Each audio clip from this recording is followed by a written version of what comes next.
Greetings, everybody. Happy Hot Friday. My name's Mark Miller. I'm president of Secure Title.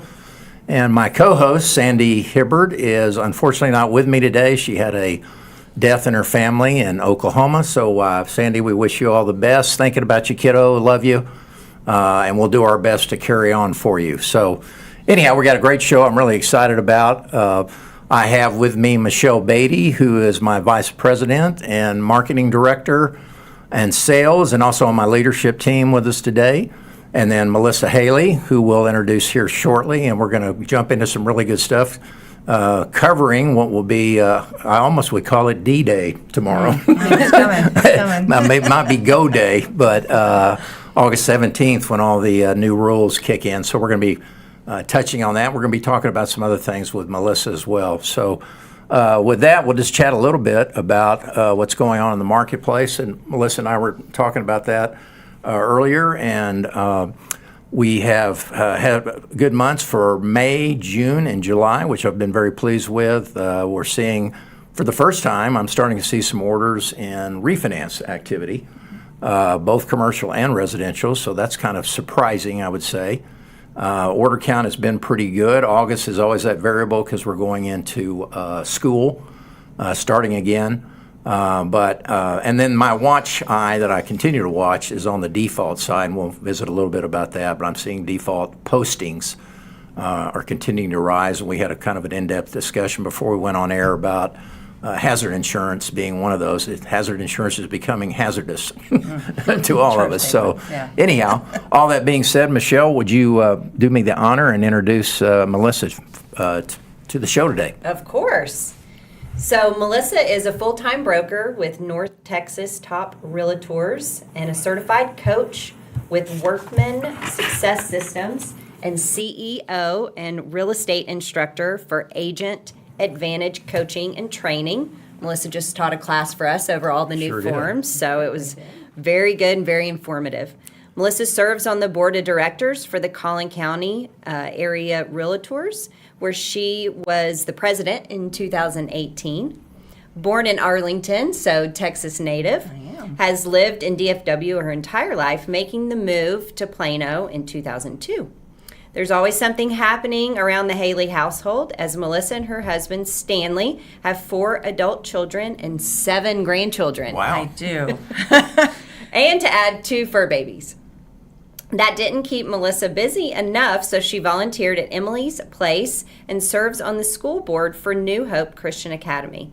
Melissa is dedicated to helping others and has a genuine commitment to serving people, which has a valuable trait in her career and volunteer activities. In her hobbies, she enjoys spending time with family, friends, reading, traveling, and spending time in the sun and by the water. That's right. And it So always we're glad says to have you. when she's not working, they're always working. There is no gap. When right? I'm off work, I just work on something else. It's fine. Right. Anyhow, well, we're delighted to have you with us, and we're going to jump in on kind of 3 main topics that I want to talk about today. The first one we're just going to visit about. We'll kind of go 30,000. We're not going to go down in training side, Sure, but let's just talk about tomorrow's D-Day, August 17th, and give me your perspective on where you think the real estate community is prepared for this change, and what do you see as some of the challenges, and perhaps even what might be some of the benefits. Yeah, well, I mean, it is a big deal. I mean, August 17th, the National Association of Realtors said, this is the date, right? Across the country, every realtor, every state across the country will have these changes, right? And so some of the changes have already been implemented here. Some of the changes were regarding the NAR has what they call the model MLS policy, right? So it's their policies and procedures that they give to their MLSs that are member driven. And so those changes happened here in the Dallas-Fort Worth area at the end of July. So that made changes to how real estate agents are compensated, or how they at least know that they're being compensated, right? And so that was a really big deal because everybody, for years, almost a century, we've done it the way we've done it. And so this is a pretty overarching change just in general, right? But I think some of the big important things are real estate agents need to know it's not the end of the world, right? And some, I think, have have already got that mindset, and they've already got their policies and procedures from their brokerage, and they know what they're supposed to do. But I think there are some that are just like, wait, there's new forms? There's new changes. What did those numbers go in the MLS? And I think those folks, they really have a really steep learning curve that they have one more day.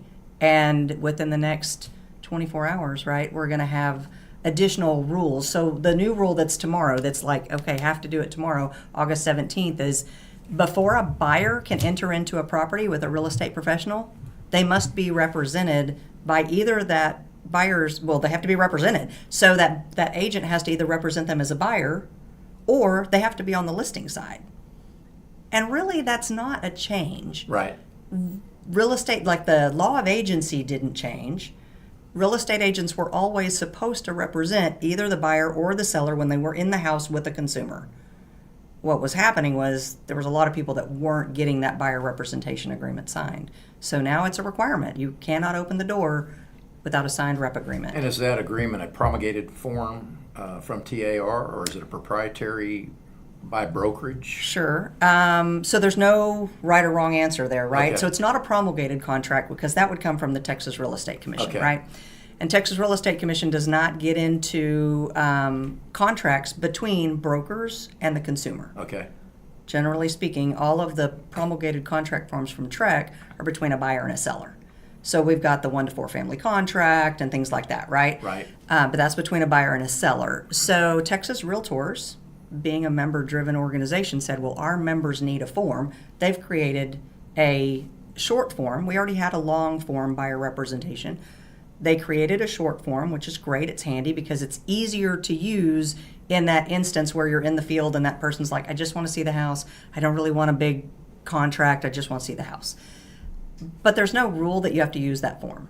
So some brokers have their own forms. Zillow came out with a form that Wow, they that's tried to interesting. put out there everywhere. Right. So, there's no right or wrong answer on where did you get your form, if that makes sense. Yes. And would you anticipate, maybe it's by evolution and not immediately, but I've heard discussions about bundled and unbundled, and if I'm going to, here's the representation, but if I represent you to do this, this, or this, it's X dollar on this one, or percentage.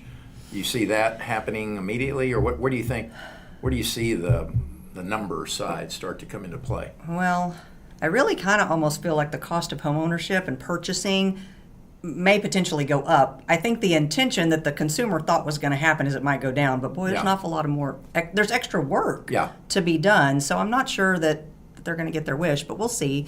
But speaking of like the short form, for example, so Texas Realtors created this short form, and it's a one-page document that says, I'm going to open up the front door for you, and this keeps me compliant. And when they fill out that document, they have two choices. They have two check boxes. Now, this is the Texas Realtors form, which, again, you don't have to use. And by the way, some brokers have told their agents, we don't want to use the short form. So there's that. But it has these two options that you can check. And the first option is full service. We're still going to just handle everything for you like we always have. It's just one page, and it's more condensed.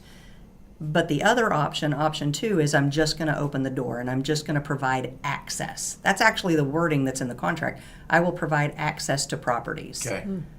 And there's a place there for them to charge a fee. That can be a flat fee. It can be a per house. It Right. can be a per day. Right. There's flexibility built in, but I definitely think brokers need to be aware, and then they need to educate their agents, Now, because with that's the biggest thing. It comes from the broker, not the agent Right. side. And wouldn't the natural question for the buyer to be, well, who's going to write the contract? Right. Well, there's minimum duties required by law from a real estate agent, and one of those minimum duties is to make offers and counter offers, or to at least submit them. So there's going to be, I think, a lot of interesting discussion about the limited services. As a matter of fact, I love this quote from the TXR attorney that was doing the training, and he said, you can limit your services, but you cannot limit your fiduciary responsibility. Right? So the agents don't get off the hook on their fiduciary responsibility. They don't get off the hook on the minimum required duties that the TREC requires. That's the law. But they do have the ability to limit some of the additional services they provide. So I think I think that's going to be remain to be seen. What are those additional responsibilities, and how many of those am I going to provide or not provide? Well, and limited services firms have been out here for a long time. This is nothing new conceptually. Right. It's just now more to a documentation side to the equation. And does that broker, because the broker gets to set their office policies, do we use this form or not? The broker gets to set their own fees. The agents don't, right? Because it's broker to broker. That's one thing that Trek does have as a rule regarding compensation. All compensation has to be paid to the broker. So Okay. if that's true, an agent can't just wake up and be like, I think I'm going to use this form. I don't care what my broker says. And I think I'm going to take this much money for it. I don't care what my broker says. And by the way, I think I'll just put that money in my pocket. That will get you in a lot of trouble with the real estate commission. Yeah. So, not to mention your broker. Right. So I think it's important for agents to know they need to be in conversation with their broker. What are our policies? What form can I use? How much am I charging? How am I going to collect those fees? Because what's interesting is that shorter form that has a place for showings only for a fee, it says that fee is due upon execution of this agreement, not at closing and funding.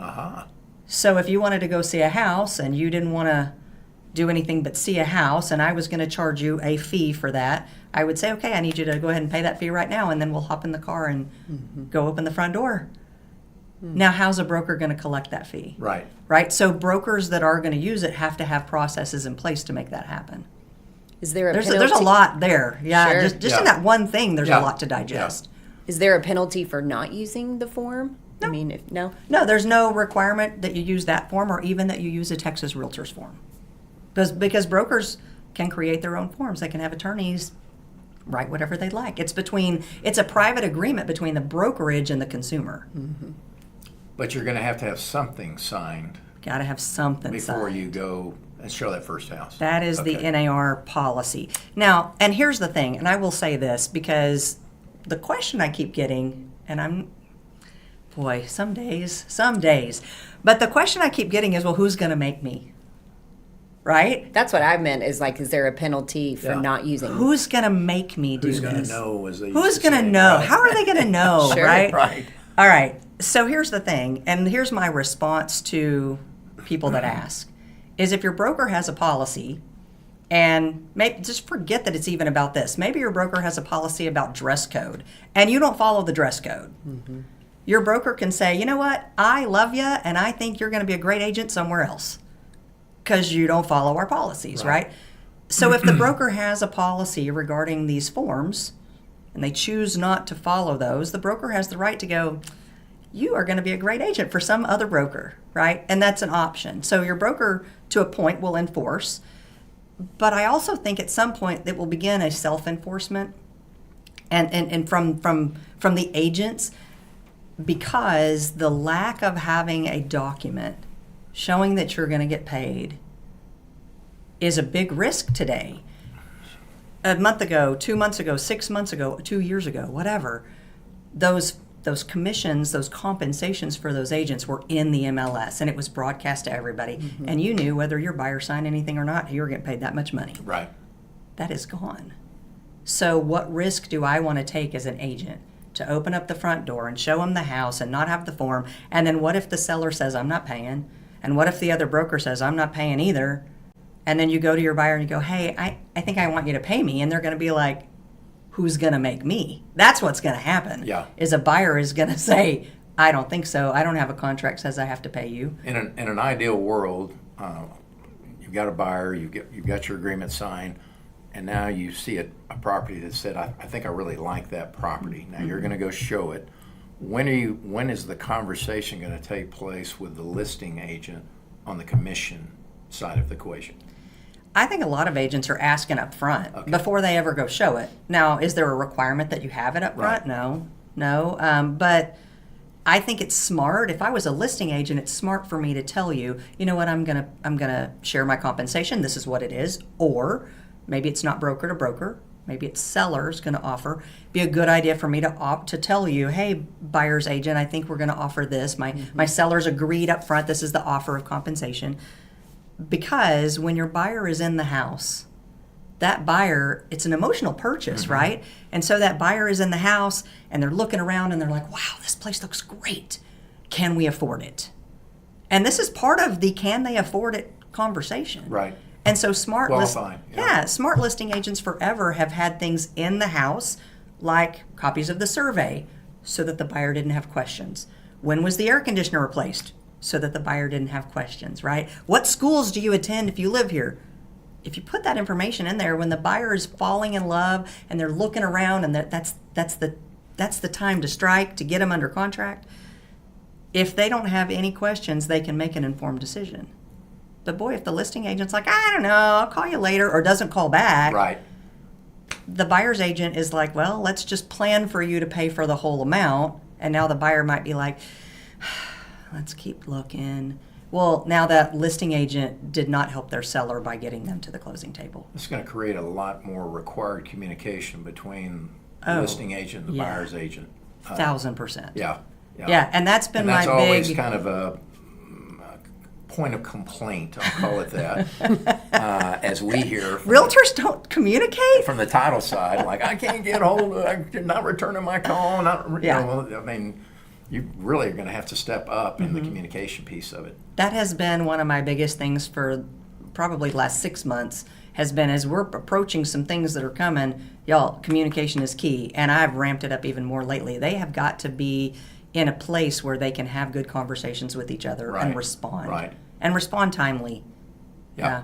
And communication, we mentioned on our call that you hosted and talked to our agents, of communicating with the title company and getting those CDAs in early. Oh, yeah. So we know what to prepare for.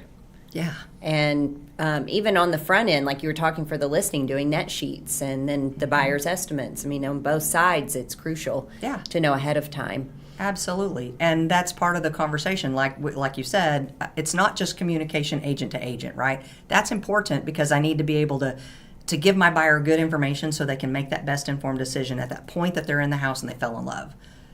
But the other part is I got to communicate with my title company. I got to communicate with my lender because the lender needs to make sure to tell me up front, can we afford to even pay that? Yeah, based on what you've negotiated to that point in Correct. terms of the commission side. Let's give us the worst case scenario. What if they had to pay all of the compensation because the seller said no? Yeah.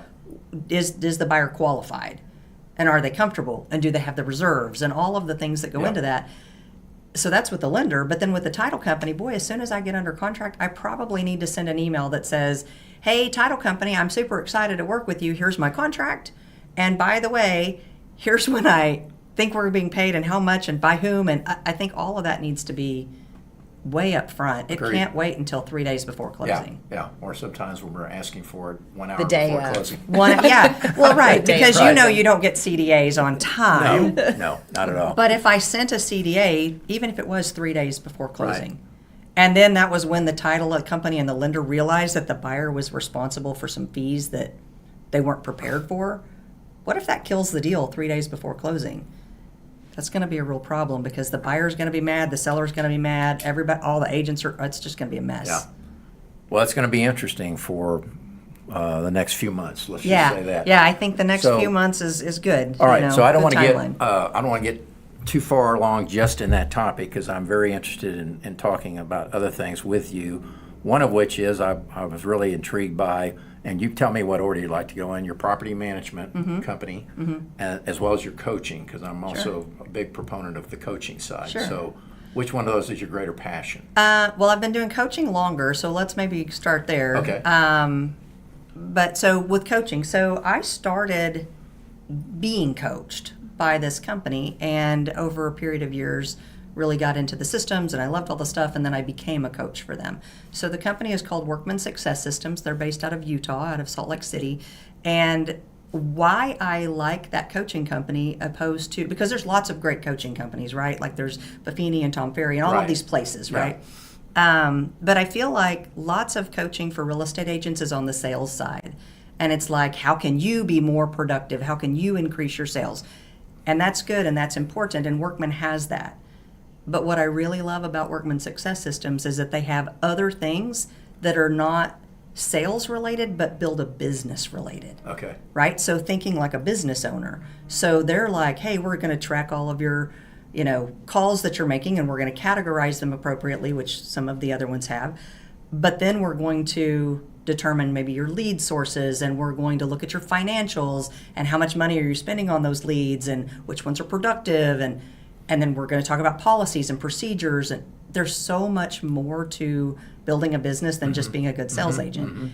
And I think that that's important just in general for agents too, because you've been around, I've been around, we've been around a long time in this business. I know plenty of agents that when they are tired of working at whatever point in their life they're ready to retire, what do you have? You have no business unless you are actually doing the business. Right. And so Workman teaches you to build a business that can run without you. Right. Which is important, right? Yeah. That's the difference between being in sales and being a business It's like any owner. business. You want to, at the end, when you're ready to do an exit strategy, you want to have something of value that could be either participated in when you pass it on to someone, or they buy your book of business, or whatever it may be. Exactly. So that's good. Yeah. So that's why I believe in Workman. So I've been coaching for them for a couple of years. I'm a certified coach with them, and I have coaching clients all over the country as well as in Canada. I have one in Saskatoon. Wow. Wow. That's impressive. So yeah. So is it sort of a platform where they can go in and see your bio, et cetera, and they could choose to connect with you? Actually, you trying to connect with them, or they sign up with Workman and they go through a very extensive interview process up front to make Okay. sure they're a good candidate. And then based on each of the coach's workload, they say, hey, I've got a new person for you, and here's who it is. So they don't necessarily connect just with me. They connect through Workman, and then they are filtered in. They can certainly request if they have a coach that they're interested in, but is the compensation to you kind of standard to the industry? Or are people aware of what? Is it hourly? Is it a fee? Is it a monthly commitment? That type of thing? It's based on the number of clients and the number of coaching calls you're doing. Okay. And then what level that coaching client is at, right? So sometimes when you're coaching a newer agent and they're brand new into the business, you're doing more of the basics. And sometimes you're working with a complex client who has, maybe it's a husband and wife team, and they've started a whole business model where they have, 14 people on their team within a brokerage, or maybe it's an independent broker. And right. So the higher that level of expertise that you need, you probably enjoy that more, don't you, on the overall thing? I really love doing the business side. I love doing all of it, but I really love helping people figure out that way to get from I'm the only one doing the work to let me build this team, because that was transformational for me in my business. It's a difference between being out and working with the clients versus helping my agents so that they can work with clients. And the way that I thought about it when I kind of had this goal that this is where I wanted to go, is I knew that there was a capacity. And I can only take so many people to show houses and list houses for a year before I run out of hours. Right. So I can only help a limited number of people by myself. But if I help 5 other agents and all of them hit their max capacity, I didn't just double my ability to reach and help people. I mean, I notched it up 5 times because I have 5 agents doing the same thing. Yeah. So how many more people can I impact, and how many more families can I serve? Right. So did your coaching of you being coached help you evolve into the property management segment, or how did that come about? Yeah, property management was something that I had an interest in doing, but I really didn't want to start from scratch. I thought, man, starting from scratch, that's a lot of work. And so, I had mentioned to a couple of folks, I'm interested. I think this is a good, another silo of the business, right? We talk about something in coaching called the 4 pillars of income. And when you're an agent, we talk about open houses or your geographic farm, right? Like these pillars of where you're going to get your income. But as you kind of grow into that business owner, then you're like, one of my pillars of income is from my teaching and coaching. One of my pillars of income is from my brokerage. And one of my pillars of income is from this property management, right? So I'm building out these pillars of income. So I knew it was a good fit because property management and sales, they have that correlation together. And so sometimes I get rental leads that I'm like, oh, well, I have agents over here that can take care of those, right? So it was just a really good fit. But a friend of mine had been a broker at a property management company, and he said, I think I'm ready to retire. How'd you like to be the broker of record over here? So I partnered up with some folks and Yeah. I am their broker of record. But they've been in business many years before I got there. Well, and you've invested in real estate, so you kind of naturally knew what it takes to manage Right.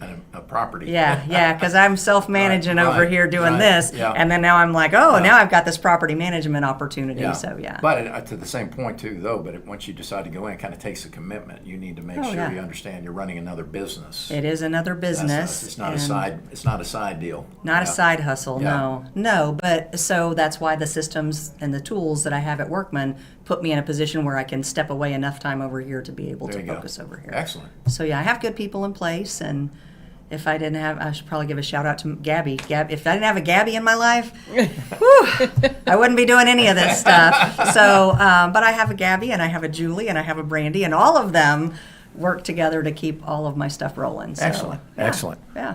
Well, we're within about 5 minutes of Okay. our show being over. So what we like to do is always kind of have takeaways, 3 takeaways from what we've talked about there. So I'll throw it on Michelle. Michelle, you have anything you want to Sure. say for takeaway side? So I think the number one takeaway from our conversation with Melissa is communication is key. Yeah. Always is, whether that's between the agents, title company, lender, and let us know what's going on ahead of time.